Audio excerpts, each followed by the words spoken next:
Hello বন্ধুরা, তোমরা সবাই কেমন আছো? আশা করছি খুব খুব খুব ভালো আছো, আর আমিও খুব ভালো আছি। তোমাদের সকলকে জানাই গুড আফটারনুন।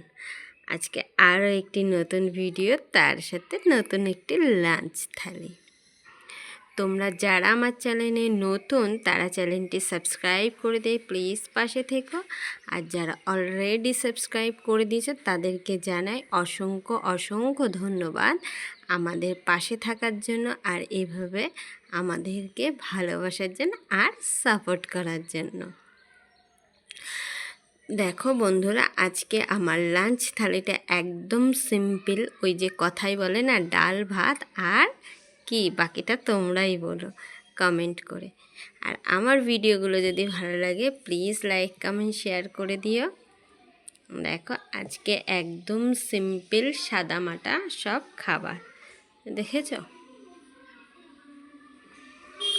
আমার এই খাবারটা তোমাদের কার কার পছন্দের সেটা কিন্তু অবশ্যই কমেন্ট করে জানি। দেখো সবার প্রথমেই আছে গরম গরম সাদা ভাত, আর তার সাথে আছে এক টুকরো লেবু, দেখেছো লেবুটা মাস্ট। আর তার সাথে আছে আলু চোখা। তোমরা কে কে আলু সেদ্ধ এইভাবে চোখা করে খেতে ভালোবাসো, আর কে কে প্লেন কাঁচা পেঁয়াজ দিয়ে লঙ্কা দিয়ে তেল দিয়ে খেতে ভালোবাসে সেটা কিন্তু অবশ্যই কমেন্ট করে জানিও। আমার কিন্তু এইভাবে বেশি ভালো লাগে খেতে। দেখো, আর তার সাথে আছে এখানে, এটা কি বলতে পারবে? এটা হলো কচুর শাক। এখানে আছে শাক বলতে যে কচুর ডাঁটা যেটা, সেটা কচুর শাক।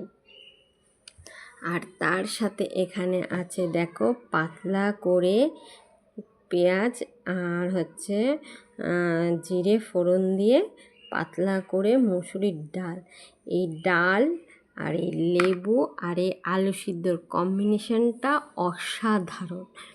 যারা ডাল প্রিয় তারা নিশ্চয়ই জানো যে এই ডালের সাথে এই আলুর চোখা আর লেবু হলে একদম খাওয়াটা পুরো জমে ক্ষীর, আর কিছুই লাগে না, তাই না? আর তার সাথে আছে দেখো একটা লম্বা ডিমের অমলেট, দেখেছো? এই ডিমের অমলেট আমার কিন্তু খুব ভালো লাগে। তোমাদের কার কার ভালো লাগে সেটাও কিন্তু কমেন্ট করে জানিও। আমার জন্য ডিম সেদ্ধ ডিম ঝোলের থেকে এই ডিমের অমলেটটা খেতে আমি বেশি ভালোবাসি। দেখো, আর তোমাদের কার কার ভালো লাগে আমার মতন ডিমের অমলেট তোমরা কিন্তু জানিও, ঠিক আছে? চলো দেখো, আজকে আমার একদম সিম্পল সাদামাটা খাবার। আমার খাবারটা যদি তোমাদের ভালো লাগে অবশ্যই লাইক কমেন্ট শেয়ার করে দিও। দেখো চলো আমি খাই, আর তোমরা কে কী খেলে আজকে দুপুরে সেটা কমেন্ট করে অবশ্যই জানাবে। লাভ ইউ অল, টাটা। সবাই সুস্থ থেকো আর ভালো থেকো, আর আমাকে এভাবেই ভালোবাসা দিও।